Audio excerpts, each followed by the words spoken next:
Have you ever found yourself wondering why certain individuals seem to drain your energy, manipulate your emotions, or consistently act in ways that harm others without remorse?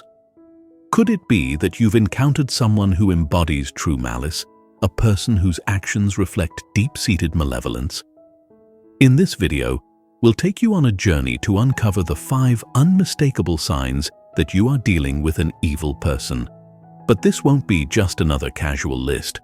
We'll explore each of these signs through the powerful lens of Stoicism.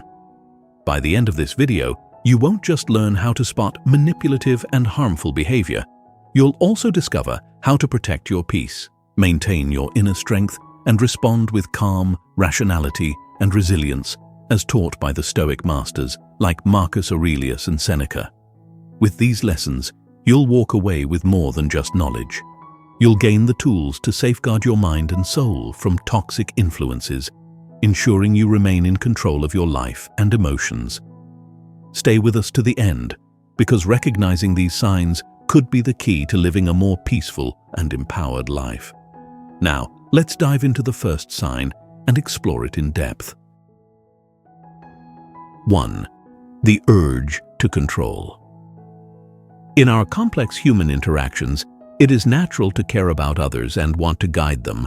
But when does care transform into control? Have you ever felt that someone in your life, be it a partner, friend, or colleague, has crossed the line between concern and domination? This is the first sign that you may be dealing with a malicious person.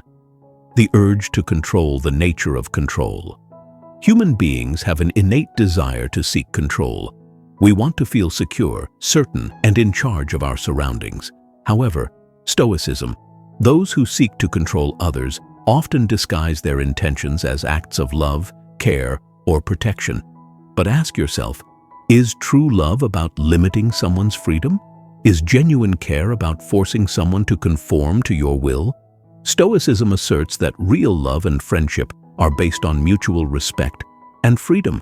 If someone in your life is trying to dictate your choices, isolate you from others, or make you feel guilty for not conforming to their demands, you are witnessing the destructive nature of control. Case study: the story of Jack and Julia. Consider the story of Jack and Julia, a relationship that began with mutual trust and affection. Over time, Jack's insecurity and fear of losing Julia manifested in his need to control her.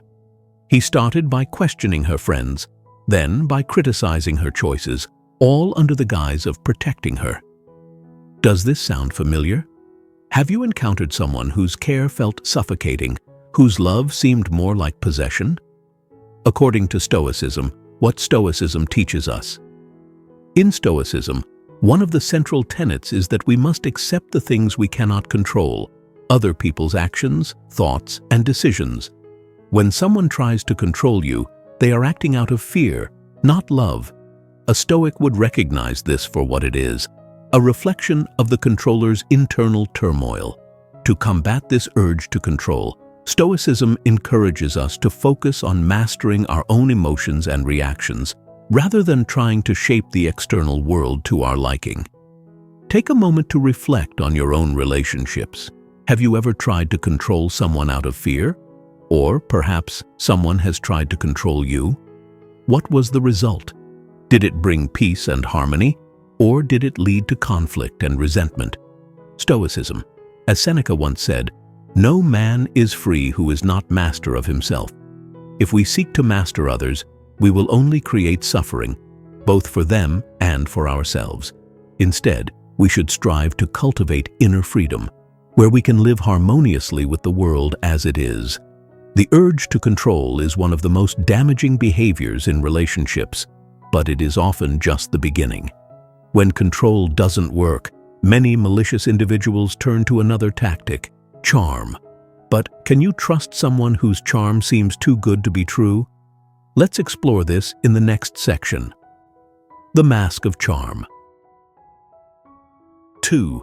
The mask of charm. Charm. Who hasn't fallen for it at some point? The smooth words, the infectious smile, the way someone seems to know exactly what to say and how to say it. At first, Charm can be captivating, even intoxicating, but charm is a double-edged sword, and when used by the wrong person, it can be a powerful weapon for manipulation. In this section, we'll explore how Stoicism, the illusion of charm. It is human nature to be drawn to those who make us feel good about ourselves, who seem to shine brightly in a crowd. Charm is often the first thing that catches our attention, especially in social or professional settings. But ask yourself, is charm always genuine? How often does someone's charisma mask a darker, more self-serving agenda? In Stoicism, those who use charm to manipulate often appear to be deeply caring, always willing to help, and full of concern for your well-being. But these actions may be nothing more than a mask to hide their true intentions: power, control, or personal gain. Stoicism, the story of Mark. Let's consider an example from the workplace. Mark is a successful businessman known for his sharp looks and polished demeanor. He has an uncanny ability to make everyone around him feel special. His co-workers often describe him as charming, someone who always knows how to win people over. However, over time, some begin to notice a pattern in Mark's behavior. Mark's kindness often comes with invisible strings attached. When he helps a colleague with a difficult project, he expects something in return, perhaps loyalty, perhaps a favor down the road. His seemingly generous actions are actually carefully calculated moves in a larger game of social control. Mark's charm is not genuine. It's a tool he uses to manipulate those around him for personal gain. How can we protect ourselves from people like Mark? Stoicism, the Stoic approach to charm. In the face of charm, Stoicism. Marcus Aurelius, one of the greatest Stoic philosophers, often wrote about the importance of seeing things as they truly are, not as they appear. He advised, "Look beneath the surface. Let not the several qualities of a thing nor its value escape thee." This applies perfectly to dealing with charm. Look beyond the words and gestures to the person's true character. Are they consistent? Are they sincere? Or do they change their behavior depending on who is watching? This brings us to a question I'd like you to reflect on. Have you ever encountered someone who seemed charming at first, but later revealed more manipulative or selfish intentions? How did you handle it? Were there signs you wish you had noticed earlier? Share your thoughts in the comments below. Discussing your experiences with others can help us all become better at recognizing false charm when we encounter it. When we rely on the principles of Stoicism, we gain the strength to see people for who they truly are, not just who they pretend to be. By practicing careful observation and relying on reason, we protect ourselves from being deceived by those who use charm as a means of manipulation. Now that we've explored the mask of charm and how it can hide malicious intentions, let's move on to another crucial sign: the absence of empathy. This is one of the most telling signs of a truly harmful person. How does Stoicism help us recognize and respond to those who lack empathy? Let's find out. 3. The absence of empathy. Empathy is one of the cornerstones of human connection. It's the ability to understand and share the feelings of another person, to step into their shoes and recognize their struggles. But what happens when someone lacks this fundamental quality? In this section, we will dive into how the absence of empathy can reveal the true nature of a malicious individual, and how Stoicism teaches us to respond to this absence with wisdom and strength. The coldness of a heart. Without empathy. We've all encountered people who seem indifferent to the suffering of others. Perhaps it's a boss who doesn't care if their employees are overwhelmed with work, or a friend who dismisses your feelings when you confide in them. The absence of empathy can manifest in many forms, but it always has the same effect.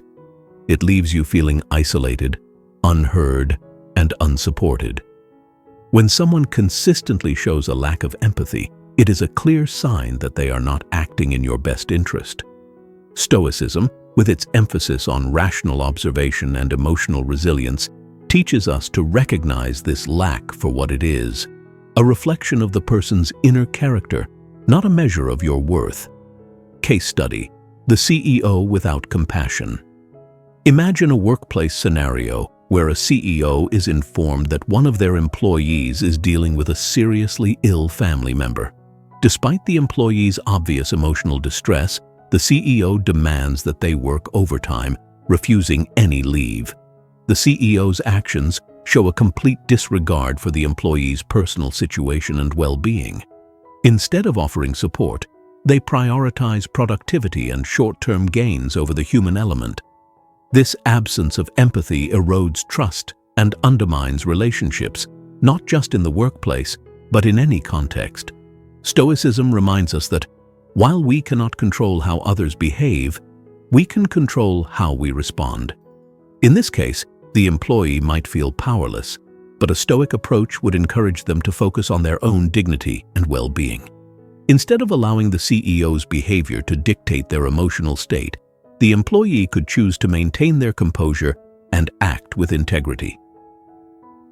Stoicism and empathy. For the Stoics, empathy is not just a moral obligation. It is a tool for building community and fostering understanding. As Marcus Aurelius wrote, "What injures the hive injures the bee." We are all interconnected, and a lack of empathy harms not only the individual but also the broader social fabric. But how do we respond when we encounter someone who lacks empathy? Stoicism advises us to remain grounded in our own moral principles.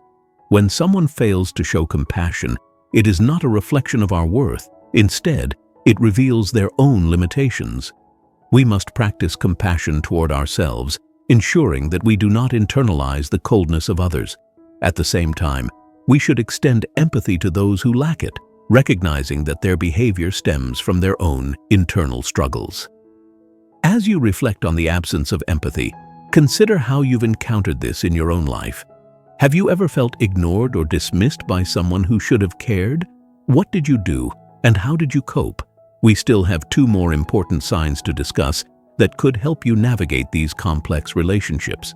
Stay with us, because understanding these patterns might be the key to transforming how you handle difficult people in your life. We've seen how a lack of empathy can damage relationships and reveal a person's true nature. But what happens when someone begins to weave a web of lies, distorting reality for their own benefit? Let's delve into this next crucial sign: the web of lies. 4. The web of lies. Deception is one of the most destructive forces in human relationships. It corrodes trust, distorts reality, and often leaves the people affected feeling confused and betrayed. When you encounter someone who lies repeatedly, whether it's small lies to avoid responsibility or grand fabrications to manipulate a situation, it's a clear sign of malicious intent. In this section, we'll explore how Stoicism empowers us to recognize and respond to the web of lies woven by deceitful individuals. The nature of deception. Lies have a unique way of making us doubt not only the person telling them, but also our own perception of reality. Think about the times you've caught someone in a lie. Did you feel anger, disappointment, or even self-doubt? Did you question yourself, wondering if you missed some earlier sign or warning? This emotional turmoil is exactly what deceptive people aim to create. By keeping others off balance, liars maintain control. The Stoics understood the importance of truth and integrity, both in how we relate to ourselves and others. To them, truth was not just a moral obligation, it was essential to living in harmony with the world. Marcus Aurelius once wrote, "Never esteem anything as of advantage to you that will make you break your word or lose your self-respect." Lies are the opposite of this Stoic principle. They break trust and destroy the harmony of relationships. Case study: Anna and the deceptive colleague. Let's turn to the story of Anna, an accountant working in a high-stakes financial firm. Over time, Anna began to notice discrepancies in the reports of her colleague, Tom. Tom was well liked in the office, known for his charm and confidence, but Anna couldn't shake the feeling that something was off. Tom would boast about his achievements and contributions in team meetings, often exaggerating or even fabricating details to paint himself in a favorable light. Instead of confronting Tom directly with anger or frustration, Anna applied the principles of Stoicism. She remained calm and detached, quietly gathering evidence of his lies and maintaining her composure. When the time was right, she presented the facts to her superiors, allowing the truth to come to light without letting her emotions take control. Anna's ability to stay rational and focused in the face of deceit exemplifies the Stoic approach to handling lies.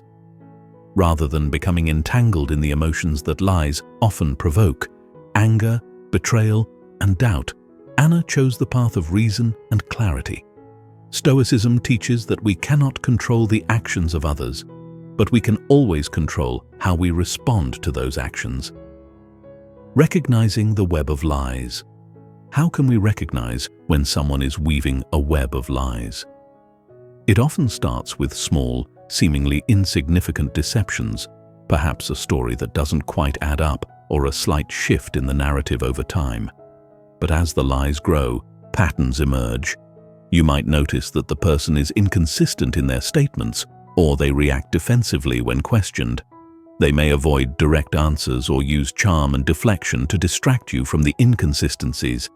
Stoicism advises us to remain objective in these situations. When we suspect someone is lying, it's important to avoid emotional reactions, which can cloud our judgment. Instead, we should gather evidence, observe carefully, and rely on reason to guide our actions. This detachment allows us to see the situation for what it truly is, rather than what the liar wants us to believe. The Stoic response to deception. Dealing with a liar is never easy. Lies can shake the foundation of trust, leaving you feeling vulnerable and betrayed. But Stoicism offers a way to navigate this turmoil with strength and dignity. When faced with deception, a Stoic remains calm, refusing to let the liar's manipulation affect their inner peace. Epictetus famously said, "It is not events that disturb people, but their judgments about them." This applies perfectly to lies. The lie itself is harmful, but it's our judgment of the lie, how we react emotionally, that often causes the most suffering. By cultivating a Stoic mindset, we can remain emotionally detached, recognizing the lie for what it is, without allowing it to disturb our inner tranquility. When we adopt this approach, we regain control of the situation. The liar may have distorted reality, but we maintain our grip on what is true and just. In doing so, we preserve our self-respect and integrity, refusing to stoop to the level of deceit ourselves. Now that we've explored how lies can unravel the fabric of trust in relationships, let's turn our attention to the final and perhaps most dangerous sign, mastery of manipulation. How do people use manipulation to control others, and how can Stoicism help us see through these psychological games? Let's find out. 5. Mastery of manipulation. Manipulation is an insidious form of control. It often goes unnoticed at first because it hides behind layers of subtlety and psychological tactics. Manipulators are experts at making you doubt your perceptions, question your decisions, and ultimately hand over control without even realizing it. In this section, we will delve into the art of manipulation and explore how Stoicism helps us build resilience against it. The subtlety of manipulation. Manipulation rarely announces itself with fanfare. Instead, it creeps into our lives quietly, in the form of seemingly innocent suggestions or well-timed flattery. Manipulators know how to exploit our emotions, our fears, and even our hopes. They use these tactics to steer us in the direction they want, often leaving us feeling confused, conflicted, or indebted. Have you ever found yourself doing something that didn't feel quite right, but you couldn't pinpoint why? Have you ever been persuaded to make a decision that, in hindsight, wasn't in your best interest? These are the marks of manipulation. The manipulator's goal is to make you feel as though their ideas are your own, while they subtly pull the strings behind the scenes. The story of a manipulator. Let's consider the story of a man named James, a highly respected figure in his community. On the surface, James appeared to be a pillar of integrity, successful, generous, and well-liked. But beneath this polished exterior, James was a master manipulator. He used his influence to sway people's decisions, often without them realizing it. James would offer advice that seemed helpful, but it was always designed to serve his own interests. He flattered those he wanted to control, making them feel special and valued. Once he gained their trust, he would use their weaknesses against them, subtly guiding them to make choices that benefited him. His manipulation was so skillful that most of his victims never realized they were being controlled. Stoicism and the power of discernment. The Stoics valued discernment, the ability to see things clearly and objectively. In the face of manipulation, Stoicism teaches us to rely on our inner judgment rather than being swayed by external influences. Marcus Aurelius often wrote about the importance of training the mind to see through illusions. He advised, "The soul becomes dyed with the color of its thoughts. If we allow manipulators to color our thoughts with their desires, we lose our autonomy." When dealing with a manipulator, the Stoic approach is to pause, reflect, and ask critical questions. Is this person truly acting in my best interest, or are they subtly guiding me towards something that benefits them? Do their words align with their actions? By practicing this kind of self-inquiry, we can begin to see through the manipulator's tactics. The Stoic response to manipulation. How do we resist manipulation once we've recognized it? Stoicism Epictetus taught, "No man is free who is not master of himself." This is the essence of the Stoic response to manipulation. True freedom lies in mastering our own thoughts and emotions, refusing to be swayed by external forces. When we cultivate this inner strength, manipulators lose their power over us. Have you ever encountered someone who tried to manipulate you? How did you recognize it, and what did you do to break free? Share your experiences in the comments below. Your insights can help others who may be dealing with similar situations. We've journeyed through 5 key signs that you may be dealing with a malicious person: the urge to control, the mask of charm, the absence of empathy, the web of lies, and mastery of manipulation. Each of these behaviors, though destructive, can be identified and managed with the guidance of Stoicism. By applying the principles of calm observation, emotional resilience, and rational thinking, we can protect ourselves from the harm these individuals seek to inflict. Now, as we conclude, remember that Stoicism isn't just about recognizing the behavior of others. It's about mastering our own minds, controlling what is within our power, and letting go of what is not. This philosophy offers us the tools to live with integrity, even in the face of adversity. If you found value in this discussion, don't hesitate to like the video, share it with others who may benefit, and subscribe to our channel for more content on how to apply Stoic principles to everyday life. Let's build a community centered on wisdom, strength, and inner peace. Thank you for joining us today. Stay strong, stay rational, and may you find peace within yourself on your journey.